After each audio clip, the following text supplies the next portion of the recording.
What's up, Otaku fam? We are back and we're reacting here for the channel with some more Gigguk. We have Summer Anime 2025 in a nutshell.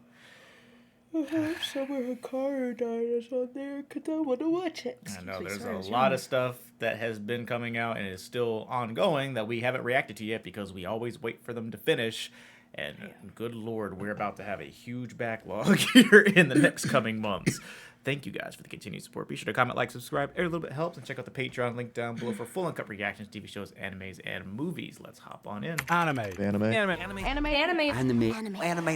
What the hell, man? Of course, during one of the most busy periods of my life, you dropped one of the most stacked seasons in years. I mean, That's just what I'm look saying. at all these shows. I know. Normally, I try to blast through the sequels as quickly as possible, but it's kind of hard this time because, like, half of this chart is high-profile sequels. Yeah, Obviously, that's what we've I'm got the saying. continuations of shows that didn't finish long ago. Dandadan, Kaiji number 8, Sakamoto Days, Dr. Stone. Dress Up Darling is back with the best girl in anime. That sentence was made with absolute zero bias. I don't know how they did it, but it looks like Cloverworks have upped the quality on it in the general animation of the season, and considering how much love they put into certain scenes in season 1, this could be shaping up to become the Sistine Chapel of Gooning, along with the Sistine Chapel of Vibes. Oh my god, I'm so ready to... The Bunny Girl Senpai characters are in frickin' university now. God, I've been asking forever for more anime characters to get older than high school age, and now I've waited so long, these characters have actually grown up beyond high school age. Unlike the characters in Grand Blue, they're about as mature as I remember them. After 15 years, Panty and Stocking is somehow back as unhinged and insane as ever. Now, for those of you that weren't around at the time, this ended on one of the biggest cliffhangers in anime ending history that left fans as confused as they were shocked. 15 years, we wondered, what the hell was that plot twist? Where the hell did that come from? I was lucky enough to attend the premiere of the first episode and meet the team, and on stage, the legendary director, Hiroyuki Imaishi himself, said, yeah, I didn't really put much thought into the original ending. Bruh. The vending machine isekai got a sequel? Bro. Who the hell is funding this? And the Shonen boy isekai with thick thighs? Who the hell is funding? Actually, don't answer that question. Then, we got the sequel films to two of the most popular anime IPs of modern time, Demon Slayer and Chainsaw Man. Some of the most highly anticipated, high-profile films right next to, what is this? Ban, the boundary of adulthood? Oh great, another isekai. Whose bright idea was it to add yet another isekai to the world of anime? Yours. I'm pretty sure that's not even a real name. Yes, if you haven't heard, I'm making an anime short film. It's a real anime. See, it's on my anime list. That means it's anime, guys. For anyone in Japan, I'm premiering it on the 24th of August at the Ikebukuro Grand Cinema Sunshine. Last few tickets are available at the link on screen or in the description, but I am also putting it out for free on YouTube next month on this channel, so keep an eye out for that when the date is hell yeah. finalized. We can Speaking watch from the that. heart for a bit though, this project has been a dream come true, and I hope that I've made something that even just a few of you can appreciate. This is a passion project completely funded by me, made with the help of so many talented people that I've met in my journey on YouTube. It might not be the most high profile or big budget anime this summer, but I can proudly say that at least it'll be the only isekai this season that will be showing off the fantastic work of my close mate, Kevin Penn. Oh god damn it, Rising of the Shield Hero!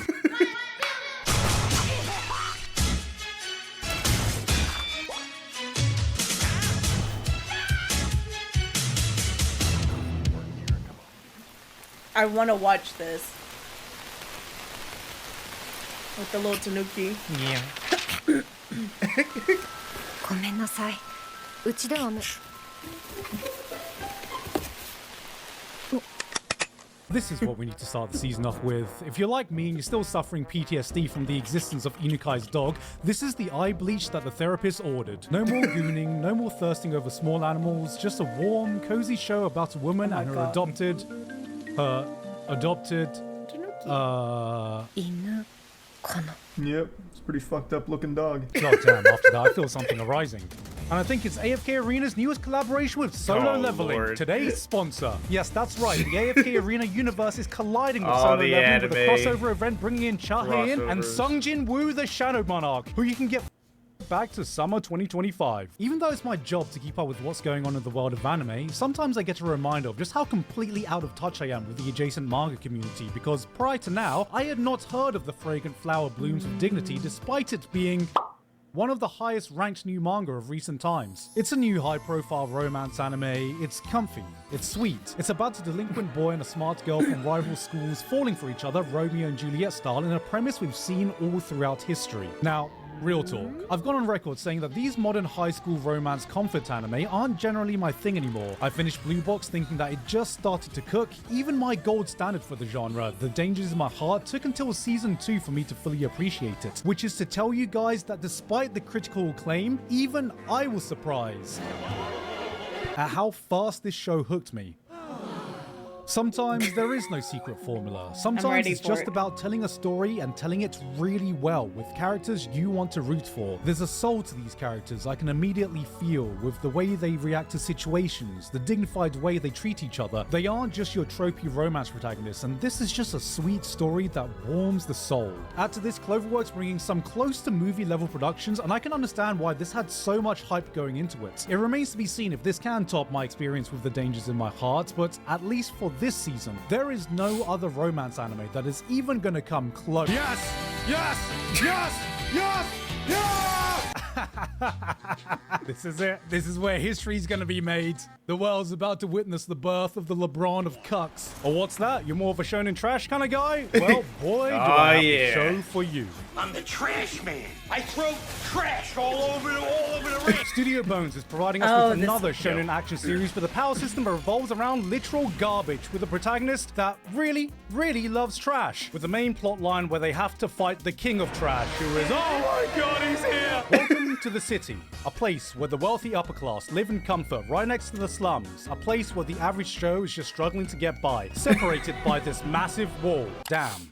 I'm sure there's a metaphor in here somewhere. Society, innit? But even below them is a whole other world where people chuck all their useless garbage and outcasts. Landfills have gained sentience, turning into eldritch trash monsters, and the rung of society fight with inanimate objects that gain superpowers if they are treated with love and care. Damn. I'm sure there's a metaphor in here somewhere. Society, innit? I've said before that there's a very fine line into what can come off as edgy, and seeing an Angie shonen boy doing Angie shonen boy stuff, to some of you this may come off as edgy, but the whole aesthetics, the monster designs, the brutal setting, the entire vibe of the world itself, to me, this is just metal as fuck, and I'm excited to see how far they take this beyond a boy literally too angry to die. Oh shit, they pissed off the wrong kid, man. He's coming for their ass. He's about to do something really cool. Just wait for it, wait for it. And I'll kill you all. You hear me? You're all dead. Nah, bro, he's just aura farming, trust. Okay, you want peak aura? Well, here you go. This guy is peak aura. Okay. I meant like Aura from Freeran. Cleaver Test. Now, this was a show that got on my radar because it's a fantasy anime with a name that isn't a full-blown paragraph. This series tells you from the get-go that it is absolutely pulling no punches. This is a gritty, dark fantasy through and through that doesn't just skip over its world building because it doesn't assume you've seen a million copy-paste fantasy anime before, with production values that aren't to be scoffed at. Out of all the fantasy anime, this one surprised me the most, so I'm putting it down as the dark horse this season. What else we got in the world of isekai and fantasy? I got reincarnated as a waterbender. Let's see what we can do. I'm sorry, I swear I can usually last longer than this. There's another socially awkward anime girl who's so shy she figured out chantless casting and became one of the most powerful mages in the world. I have to try my hardest to not call this Bocchi the Witch, but with the amount of socially awkward female protagonists nowadays, it's kind of just a given because that's right. All roads lead to her, baby. We got another guy kicked out of his party, so what does any man do when that happens in a fantasy world? That's right. Buy a slave and open up a restaurant. What is this? Delicious out of dungeon? Child labor in another world? Fucking Rising of the Meal Hero? Oh, there's another Josei romance in a fantasy world. I mean, it looks alright. I'm just not sure I'm the target demographic. 私は姉にプロポーズした人の花嫁となる I'm immediately interested. There's another kingdom building isekai. I know I've made jokes about some anime feeling like a Civ isekai, but it looks like we've just cut the bullshit now because the main character literally gets transported into a game of civilization. Oh, hey, this isn't an isekai. This wasn't an isekai. If Gachi Akuta wasn't enough to get your shonen fix, we got Token Anki. And, well, if the former felt like what Soul Eater was for modern shonen, this shit feels like Blue Exorcist coded all the way, except we've got a power system around bloodbending. Now, we've seen America's take on bloodbending plenty of times before, so I wonder how the Japanese are going to do it. Hold on a second, this doesn't seem right. Lord of Mysteries. It seems like nowadays there's at least one Chinese animation that seems to be sneaking on these lists, and this season it's this one. This is a highly anticipated adaptation of one of the most beloved and acclaimed web novels to come out of there, and guys, it's an isekai. But we're not isekaiing ourselves to the typical fantasy world. China has decided to isekai us to England? You fucking what? The production is up there as some of the best you can find this summer, and that's saying a lot with some of the other shows coming out. My only concern is that as someone coming into this completely blind, they seem to be blasting through this. This is a high concept, dense story with what feels like a bloody rich world, and the beginning throws you right at the deep end and expects you to keep up. It felt a little bit overwhelming. Hopefully things get a bit easier to follow the further this gets long, but this is one I'm definitely going to be keeping an eye on. Kind of interested in I was it. gonna say, because there was a whole thing that happened because another reactor, Nicholas Light, stopped reacting to that series because he couldn't keep up with what was going on in it. And every comment that was like, oh, you just have to read all this stuff between every episode to keep up with it. And he was like, I don't want to do that. And they gave him a lot of shit for it. Even your boy Roshi had to step in and be like, bro, it's perfectly valid for somebody to not want to do homework to watch a series. Yeah. So it has been a very big, it's very normalized conception that is a very hard anime to just watch and understand. So I kind of feel like that's how Dead Demons. Yeah, that's kind of how that felt, because that felt so complex. Did not know what was happening half the time in that series, and it really did ruin the watch. Yeah, so. And then I think it was maybe 3 episodes before the ending. Like I googled it and we kind of read a synopsis sort of it, and how the episodes should be viewed in order for a story to make sense. And it's like, it would have made more sense if we had just switched some of the ending to be the beginning, and then some of the beginning in the middle, and then vice versa, stuff like that. But yeah, it makes it a little harder. But the animation looks cool. It does look cool. Just anime about some girls making friends. A few moments later.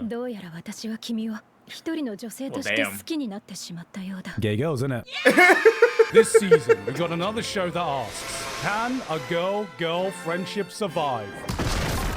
Probably not. Awkward and lonely pink-haired girl goes to a new school and tries to reinvent herself in an attempt to make new friends, and in the process unintentionally gets herself a harem of hot girls thirsting over her, even though all she wanted to do was just make some... So it's Strawberry Panic. This is just bocce if she locked in. Shout out to friend of Trash Taste Sally Amaki, who landed her first lead role playing a British girl in Japan. Fun fact, she actually hit up Connor to give her a bit of coaching on how to do a British accent for this role. Let's see what Connor's been teaching her. An arcade? Are you going to escort me then? Just a bit of banter. Hey, corporate wants you to make one of those TikTok dance routines for the opening. We need this to go viral. But, sir, I have no experience choreographing TikTok dance. Just shut up and do it anyway. Maybe make them do something with their hands or something.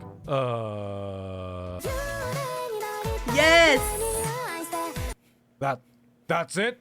That's what you came up with? Yeah. Can't you make it more interesting? Alright, good job. You know that old friend you can go years without seeing, and then one day you meet up and it's like not a single day has passed?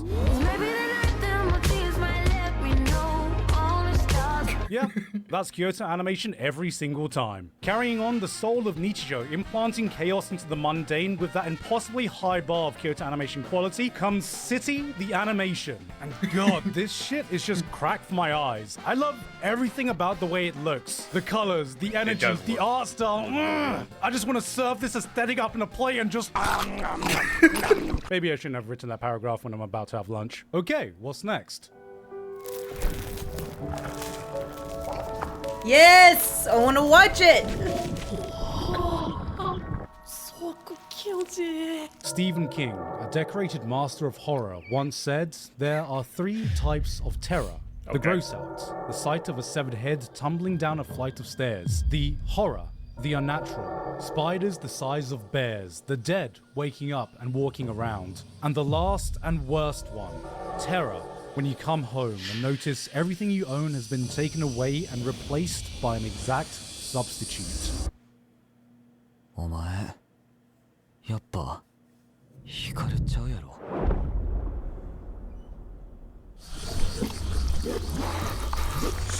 Horror and anime is historically two things that don't always work well together, but we might just have the strongest candidate in a very long time. I'm ready for this to finish so we can watch it. Long time. In fact, I can't even remember the last time I was so excited for a new horror anime and hyped it up, because actually, you know what, I've never done that before. Because if there's one type of horror I could actually see working in anime form, it's this one. It's not the type of horror that jump scares you or tries to make you squeamish. It's the unsettling type. The one that slowly seeps in, chills you to the core, and follows you wherever you go. The atmosphere drags you in, never letting you get away from this constant feeling of unease. You're side by side with an eldritch horror, unsure where it's going to lead you. It's pure Lovecraft. If Lovecraft was written in Pride Month. And the production values. Man. Cygames Pictures proving once again that they are one of the most exciting new studios out there. And I don't know who the director of this is, but this is some top tier directing and building up suspense and tension. They must have done some pretty damn good work in the past.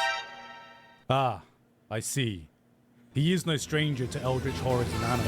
After that show though, I feel like we can do with a little pick-me-up. But this looks like a cute little show. I wonder what... Oh my god! What is this? And you don't seem to understand. You know you're in for a ride when a show hits you with not one, but two separate content warnings right from the get-go. And honestly, maybe they didn't warn me hard enough, because you won't find a show harder to sit through this season than Takupi's Original Sin. This is not one for the faint of heart, and I'm not saying that as clickbait or as a challenge. Normally on YouTube, there are some anime where I have to be careful about what I show, because some of the content is about to make the UK government check your ID. But this is one of the few examples where if I show you everything, YouTube is about to restrict it for an entirely different reason. This show is heavy, depicting some of the worst experiences a child can go through in a completely unfiltered lens. It'll hit you with a soul-crushing scene you find hard to stomach and just hold on it, challenging you to keep watching, keep somehow pressing on, that by the end of the episode you've got nothing left you can say except for just... Man. It's the kind of series where you have to switch off the TV and go outside to remind yourself that the world isn't as awful as what you just watched. Which may leave some of you wondering why I would even recommend people watch this, and that's because it might not make you feel good, but what it will make you feel is going to be incredibly powerful. This is the kind of media that only comes along the once trailer in a blue enough moon. is doing it for me. Yeah, give this one a watch if you want to support your local therapist. The shoujo now got the popular, good-looking guy from class falling for the plain, old-looking, ugly girl. We've seen this one before, but interestingly, the English title of this is April Showers Bring May Flowers, which is nice. It sounds poetic. Then I had to double-take reading the Japanese title, which I believe approximately translates to, "Hey, a bouquet for this ugly hoe! Yo, Japan, chill. She's not even that ugly. Like, I'm pretty sure there are worse examples." Holy shit, they actually did it. Lore accurate Mushoku Tensei. It's official. Ugly bastards have escaped your favorite dojins and are now invading your isekai. This is the true power fantasy we were waiting for. Introducing the Vanguard of Virginity, the CEO of Abstinence. Bro has been looks-minning since the day he was born. Sung Jin-woo may be the king of aura farming, but he hasn't met the gods of odor farming. At first, I thought this was just propaganda for the ugly bastard apologists, and then I've realized with the recent trend of fantasy shows changing up the protagonist formula to more accurately represent what the audience have grown into, this is just the final form of the genre. Finally, the representation we were waiting for. No, the representation that we need. Motherfucker is so powerful, he can't even die. He just gets banished to the shower realm. The shower realm. Cute girls do bowling now? Alright, well, I mean, seems pretty decent. It's a formula we've seen before, so you know what to expect when it comes to these kinds of things. Wait, what the fuck? What the fuck? What is this? What the hell is going on? What? Why are they in feudal Japan? What? Why are they on an active battlefield? Oh god, they're using their bowling skills to survive in a nation war-torn area. I can't. I can't. This is the stupidest thing I've seen all year. Girls' high school bowling club gets isekai to feudal Japan? Who the hell thought of this idea? This is slander. Oh hey, this is slander. I wonder what they're doing this time. Oh, come on! Finally, we got an anime about rocks. Minerals. And what better way to do that than some adorable anime girls collecting and finding rocks?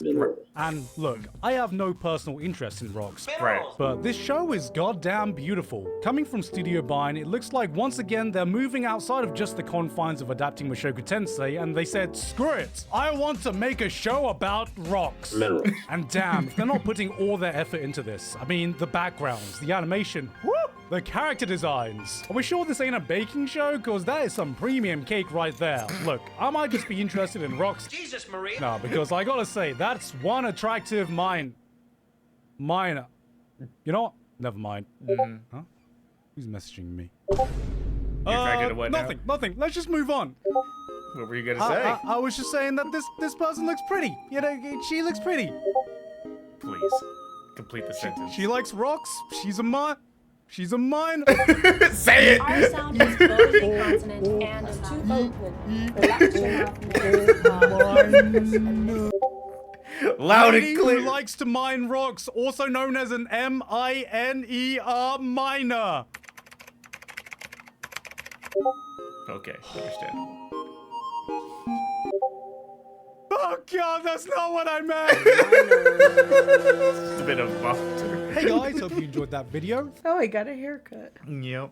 Oh my god. Well, since he's gonna put out that short film on YouTube for free, we will definitely be reacting Yes. to it. Or at least at the very least, we're gonna watch it with our Discord or something as a watch That'd party. be fun. Yeah. And then we could post it. Yep. Ow. It'll definitely go up on the Patreon. I don't if he allows us reactors to react to it on YouTube, then we'll put it up on YouTube. But if he doesn't, I fully understand that. That's perfectly fine. It's his first I'm short excited to film. see it. I'm excited for him to do that. It's gonna be great. Yeah, most of the stuff on this list was stuff that we were already aware of and is on our list to react to. We're just waiting for it to finish. That one with Hikaru, I have been waiting on that since they announced it. Yep. That, Call It a Night, Dress Up Darling, all the sequels to Sakamoto Days. We are literally just waiting for it all to finish, and then we're gonna start reacting to it again. Pretty much our lineup for the rest of the year is already planned for because of all these sequels that are coming out now. Wild. It's a lot. It's a good time. But probably not gonna watch Lord of the Mysteries or Togepi's Original Sin. That already about made me cry for watching the trailer. I was like, oh no. Yeah. I shouldn't watch that. It's okay. Yeah. There. The point is you acknowledge that. I acknowledge it. I acknowledge my And that's the first ending. step. It's fine. I don't In the beginning. In the beginning, I will be depressy. Well, guys, out of the list from this video, what is your favorite show that came out for the Summer Anime 2025 list? Let us know down below. We will see you guys for the next video. Bye.